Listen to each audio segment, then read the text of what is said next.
கேளல் வலைக்காட்சி நேயர்களுக்கு வணக்கம். இன்று நம்மோடு இணைந்திருப்பது மாந்திரீகர் வராகி சித்தர் அவர்கள். வணக்கம் சார். ஆன்மீக நாடு அனைத்து அன்பர்களுக்கும் வராகி ஆசைப்படுத மாட்டோம். வணக்கம். அதாவது ஆடி மாதத்துல இறந்தவர்களுக்கு பெண்கள் திதி கொடுக்க கூடாது அப்படின்னு சொல்றாங்க. அது எந்த அளவுக்கு உண்மை சார்? இப்போ அதாவது பொதுவாக பார்த்தீங்கன்னாக்கா இங்கே இருக்க சாஸ்திர சம்பிரதாயங்கள் அனைத்துமே பார்த்தீங்கன்னா உருவானதான்னு கேட்டிங்கன்னா உருவானது கிடையாது. எல்லாமே உருவாக்கப்பட்டது. நம்மளோட ஒரு சில காரண காரியங்களுக்காக நம்மள ஒரு சில விஷயத்துல வழி நடத்துறதுக்காகவும் இங்கே உருவாக்கப்பட்டது. இப்போ அந்த ஒரு சில காரணத்துக்காண்டி தான் அந்த பெண்கள் ஒரு சில விஷயத்த செய்ய வேண்டாம் அப்படின்னு சொல்லி தவிர்த்தாங்க. இப்போ உருவானது வேற, உருவாக்கப்பட்டதா வேற அப்படின்னா, உருவானதுன்னா யாரு? சித்தர்கள் அடிக்கோடிட்டு இல்லை ஒரு சில விஷயத்தை இந்த பூ உலகத்துக்கு நம்ம சொல்லிட்டு போயிருக்கேன். அந்த சில அதாவது அவர்கள் பாடிய பாடல்களும் சரி, மற்ற விஷயங்களும் சரி, சித்தர்கள் கூறிய அனைத்து விஷயங்களும் மட்டும்தான் இங்கே உருவான ஒண்ணு. மற்ற அனைத்துமே உருவாக்கப்பட்டது. இப்போ நம்ம நேரடியாக விஷயத்துக்கு வந்தாக்கா, இப்போ பெண்கள் இப்போ ஒரு வீட்டில் பார்த்தீங்கன்னாக்கா அதாவது அவங்க அண்ணன் தம்பி இருப்பாங்க, யாரும் செய்ய மாட்டாங்க. இவங்க அந்த காரியத்தை செய்யலாமா? இல்லை ஒரு சிலர் பார்த்தா குடிச்சிட்டு அவன் ஆடிட்டு சுற்றிட்டு இருப்பான், இல்லைன்னா சொல் பேச்சு கேட்காம இருப்பான். அந்த பெற்றவங்களுக்கு உண்டான கடமையை செய்யாமல் இருப்பானே, அப்போ நம்ம அந்த மாதிரியான ஒரு விஷயத்தை செய்யலாமா அப்படின்ற ஐயப்பாடு எல்லாருக்குமே இருக்கும்.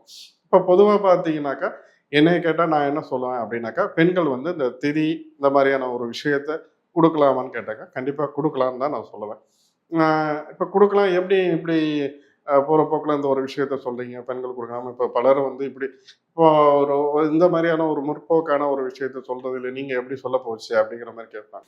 இப்போ மற்றவங்ககிட்ட நம்ம சொல்கிறதுக்கு முன்னாடி நம்ம அதை அனுபவப்பட்டோம், இல்லைன்னா நம்ம அதை செய்யணும். இப்போ பொதுவாக பார்த்தீங்கன்னாக்கா திதிங்கிறது அவங்களோட முன்னோர்களோட ஆத்மாவோ அவங்களோட ஆன்மா சாந்தி அடைகிறதுக்கு செய்யக்கூடிய ஒரு விஷயம். இல்லைன்னா நம்ம ஆடி அமாவாசை அன்னைக்கு, தை அமாவாசை அன்னைக்கு என்னன்னா ஒரு சாஸ்திர சம்பிரதாயம் என்னன்னா, இறந்தவர்கள் நம்ம வீட்டை நோக்கி வருவார்கள்.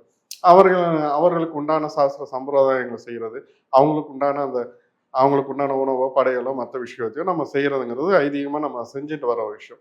இந்த இந்த விஷயத்தையெல்லாம் யார் செய்யணும் அப்படின்னா, ஆணு தான் செய்யணும், இல்லை பெண்ணு தான் செய்யணுங்கிற அந்த பிரச்சனை ஓடிட்டு இருக்கு. இப்போ இதை பெண்கள் செய்யலாமான்னு கேட்டாக்க, நான் பெண்கள் செய்யலாம்னு பல முறை நான் குறிப்பிட்டிருக்கேன். இப்போ இந்த விஷயத்தை இப்போ ஒவ்வொரு முறையும் பார்த்தீங்கன்னாக்கா, இதை ஏன் வெளியில எங்கே போவானா, இப்போ என்னோட வீட்டையும் எடுத்துக்கலாம். எங்க அம்மா இருக்காங்க, எங்க அப்பா இருக்காரு. இப்போ எங்க அப்பா பார்த்தீங்கன்னாக்கா, அவங்க குடும்பம் பார்த்தீங்கன்னா பெரிய குடும்பம், கிட்டத்தட்ட ஒரு 7 பேர் கூட பிறந்தாங்க. இவங்க யாரும் அதில் ஆன்மா வாரிசுகள் யாருமே பார்த்தீங்கன்னாக்கா, அவங்களுக்கு உண்டான திதியோ மற்ற இந்த சடங்குகளை யாருமே செஞ்சுதா இதில் அவங்க கிராமப்புறத்தை சேர்ந்தவங்க அவங்க பெருசாக இல்லை.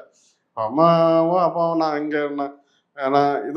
நகர்ப்புறங்களில் இருக்கிறதுனால எங்க அப்பா செய்யறாரான்னு கேட்டாக்கா, அந்த விஷயத்த அவருக்கு கையில் எடுத்துக்கிறதே கிடையாது. அந்த ஒரு விஷயத்தை பத்தி நினைக்கிறதே கிடையாது. அதுக்காண்டி அவர் கடவுள் மறுப்பாளர் கிடையாது.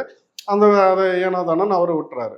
இப்போ இந்த விஷயத்தை யார் கையில் எடுத்து பண்றாங்க அப்படின்னாக்கா, எங்க அம்மா தான் வாழையர் வாழையா அவங்க மாமனார் இறந்ததுலேருந்து, அவங்க மாமியார் இறந்ததுலேருந்து அவங்களுக்கு உண்டான திதி சம்பிரதாயங்களை, அவங்களுக்கு உண்டான வருடம் அவங்களுக்கு அந்த நினைவு நாளில் அவங்களுக்கு உண்டான அனைத்து சடங்குகளையும் யார் செய்யறான்னு கேட்டாக்கா, அந்த பெண்டம் இது பண்றதுல அனைத்து விஷயத்தையும் யார் செய்யறாங்கன்னா எங்க அம்மா தான் செஞ்சுட்டு வராங்க.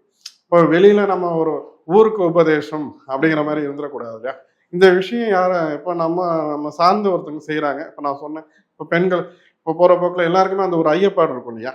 இப்போ என் வீட்டுல என் சார்ந்து என் அம்மா அந்த ஒரு விஷயத்த வாழ அவங்க செஞ்சுட்டு வராங்க, அந்த ஒரு காரியத்தை செய்யறாங்க, அதுக்குண்டான பயனை அவங்க அனுபவிக்கிறாங்க, அவ்வளவுதான். அப்ப அந்த மாதிரி பெண்கள் செய்யலாமா அப்படின்னு கேட்டாக்கா, கண்டிப்பா ஆணித்தரமா அடித்து சொல்லுவேன், நீங்க செய்யுங்க, அதெல்லாம் ஒரு தப்பும் கிடையாது. இப்ப அப்படி பார்த்தா ஒரு வீட்டுல ஆண் வாரிசே இல்ல, 2 பேரும் பெண்கள் தான் அப்படின்ற பட்சத்துல அவங்க அப்பா அம்மாவுக்கு அவங்க தான் செஞ்சாகணும், ஏன்னா ஆண் வாரிசு இல்ல அப்படிதானே? அப்படின்ற பட்சத்துக்கு பெண்கள் செய்யலாம். இல்ல செய்யலாம். நான் இப்ப அந்த விஷயத்துக்கு தான் வரேன். இப்போ பெண்களை பொறுத்த வரைக்கும் இந்த விஷயத்த செய்யலாமான்னு கேட்டாக்கா செய்யலாம். கண்டிப்பா அதில் பார்த்து எந்த ஒரு தப்பும் கிடையாது, நீங்க செய்யுங்க. அதுக்கு உண்டான உங்களுக்கான பிரதிபலனுங்கிறது கண்டிப்பா அவங்களோட ஆசைங்கிறது கண்டிப்பா கிடைக்கும். இந்த ஒரு விஷயத்தை செய்யறதுனால என்ன, அவங்களோட ஆன்மா சாந்தி அடையும். உங்களுக்கு உண்டான பல பேர் வீட்டுல இந்த ஆன்மாக்கள், அதாவது இறந்தவர்கள் முன்னோருக்கு உண்டான அந்த கடமையை செய்யாம இருந்திருப்பாங்க. இன்னொன்னு என்னன்னா, அவங்கள கரெக்டா அவங்கள பராமரிக்காம விட்டு இறந்துருப்பாங்க. இவங்கெல்லாம் இவங்களோட இறந்ததுக்கு அப்புறம் இவங்களோட ஆன்மா சாந்தி அடையுமான்னு கேட்டால் சாந்தி அடையாது. இவர்கள் வீட்டில் ஒரு சில சண்டை சச்சரவோ, இல்லை குடும்பத்துக்குள்ள பிரச்சனையோ, இல்லை குழந்தைங்களால பிரச்சனையோ, மற்ற விஷயங்கள் பார்த்தீங்கன்னா தொடர்ந்து நடந்துகிட்டே இருக்கு. இதுக்கெல்லாம் என்ன காரணம்னா, இந்த இறந்த முன்னோர்கள் கூட அவர்களோட ஆன்மா கூட இந்த குடும்பத்துல பிரச்சனை கொடுத்துட்டு இருக்கோம். இப்ப இதெல்லாம் ஒரு காரண காரியமா இருக்கும். இப்போ அந்த பெண்கள் விஷயத்துக்கு நம்ம வரும். பெண்கள் வந்து திதி கொடுக்கலாமா? திதி கொடுக்கலாம். இப்போ ஒரு சில வீட்டுல பாத்தீங்கன்னாக்கா 3 பெண்கள், இல்ல 2 பெண்கள், 5 பெண்கள் கூட இருப்பாங்க.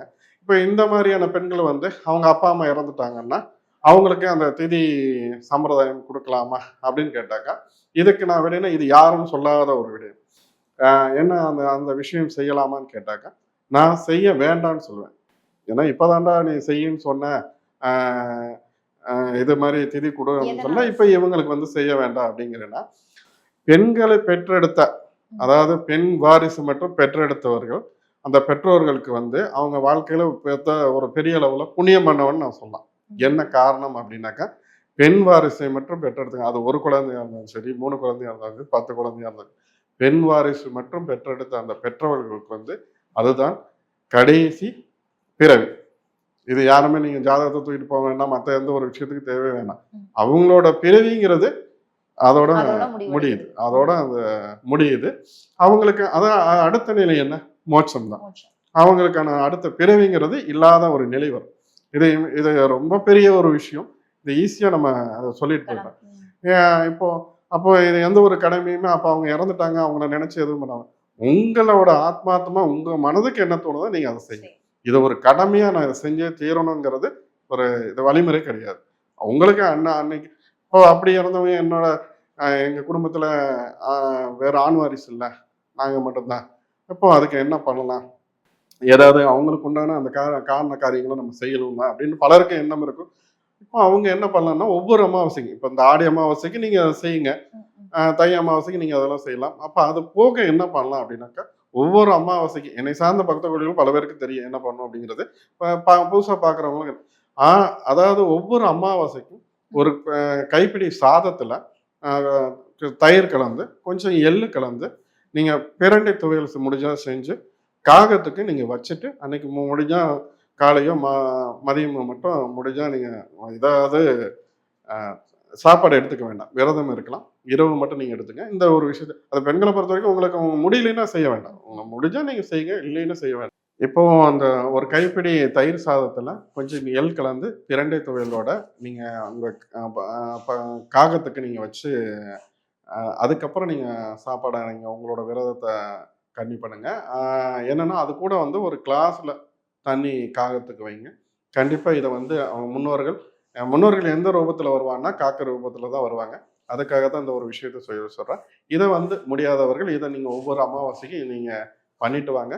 உங்களுக்கான நல்ல பலன் கிடைக்கும். அதாவது முன்னோர்கள் ஆசை கிடைக்கும், இறந்தவர்களோட ஆன்மாவோட ஆசை உங்களுக்கு கண்டிப்பா கிடைக்கும். இந்த ஒரு விஷயத்த அதாவது எனக்கு கடற்கரைக்கு போயோ இல்லை அவங்களுக்கு ஆற்று குளங்களுக்கு போயோ நான் இந்த பரிகாரத்தை செய்ய முடியலைங்கிறவங்க வீட்டில் இது எப்பவுமே அமாவாசைக்கு இதை நீங்கள் செய்யுங்க.